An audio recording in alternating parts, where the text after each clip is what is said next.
satires posted recently, so time for something possibly just a little bit more serious.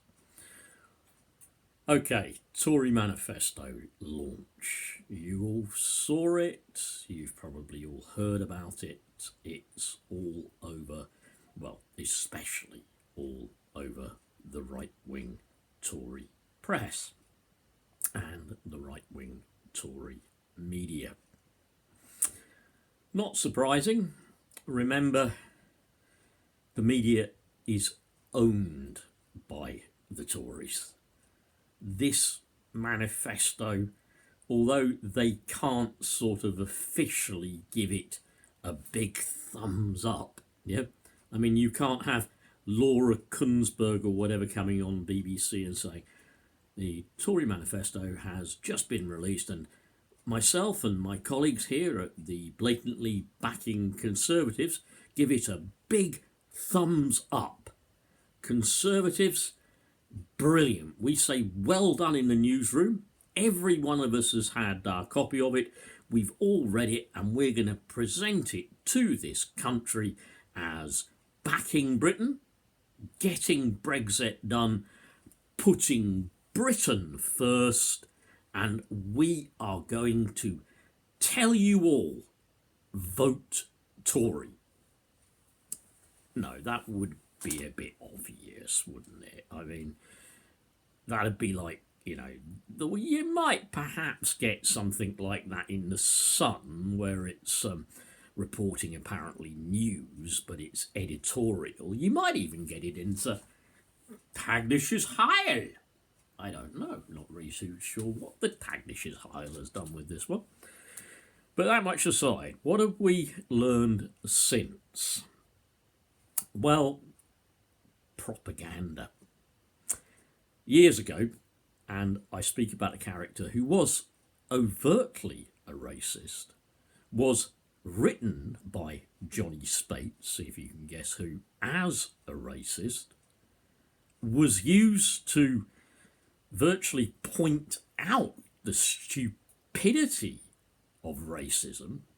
I talk about Alf Garnet, written by Johnny Spate, who apparently was, he got one of the characters in that, Booth, Anthony Booth, to play the Labour, the socialist foil to Alf, yeah? And, of course, you all know Cherie Blair Booth, yeah? Labour Party and all that lot, yeah? Anyway, look, just leave all that for a sec, okay? Let's go on to this disinformation thing. Tory fact-checker. I love it. I personally think the Tories should fact-check themselves on their own website. That way they get all of the information they need and it would say exactly what they wanted. I mean, it's great. Like, you know, it would be like the secret police auditing their own procedures, you know. So, disinformation. Obviously, they're trying it.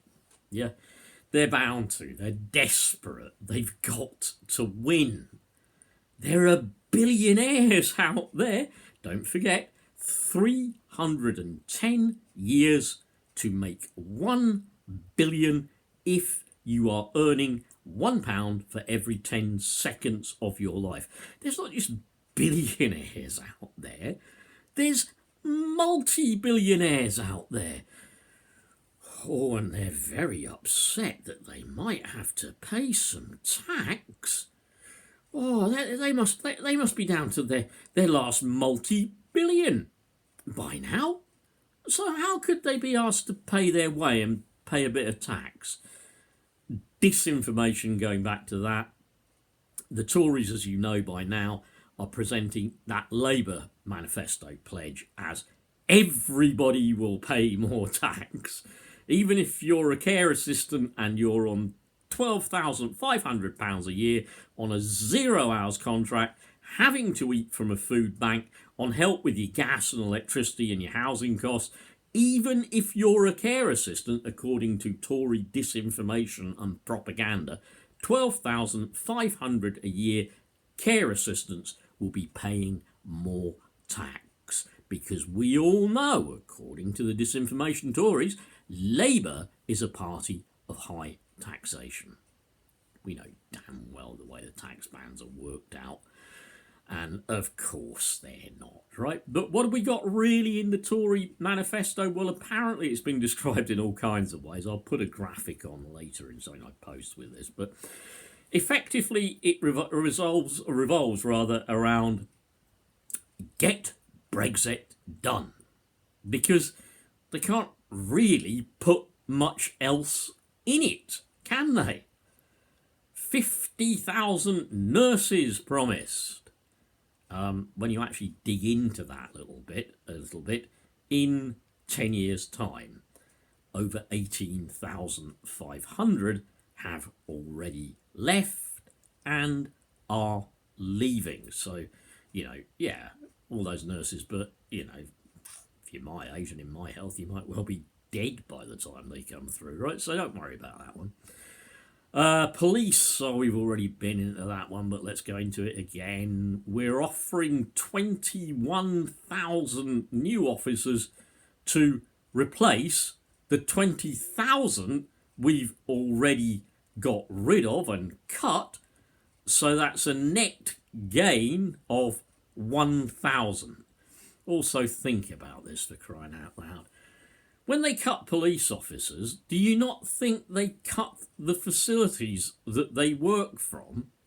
Do you not think that they also cut and close local police stations?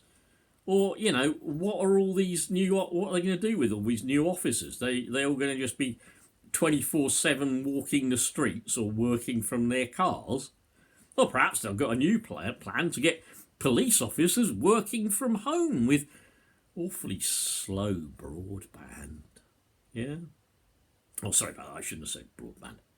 It's bound to be knocked in Tory manifesto. Oh, communist broadband, I should say. Communist broadband, right? The manifesto means nothing. They're hoping people will buy it. We know damn well Johnson is a serial liar. I'm not even going to go into all the things he lied about. Yeah?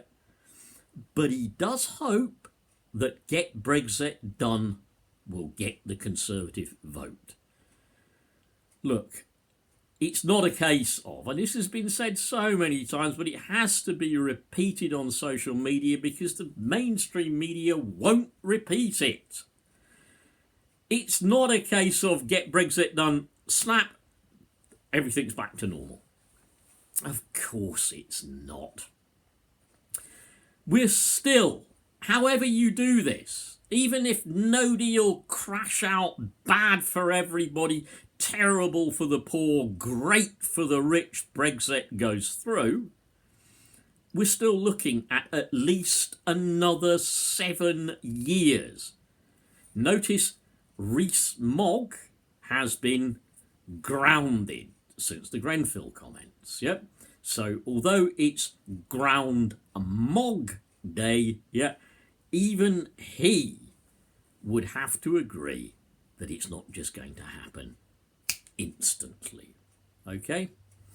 Right, that's it. No point in sort of bigging them up anymore. I don't think I was bigging up the Tories, were I? Locally, right?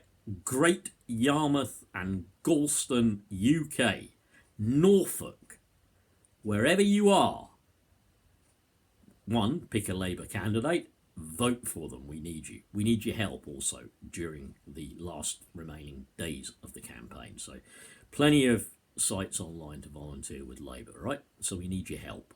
We need to talk to people. Of course we do.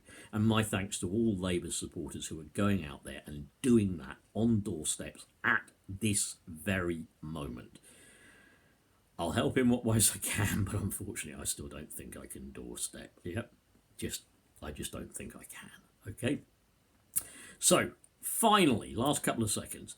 If you're in Great Yarmouth, vote Mike Smith Clare as your Labour Party candidate. Okay? Have a great day, people, and please, if you like this, pass it along. Bye.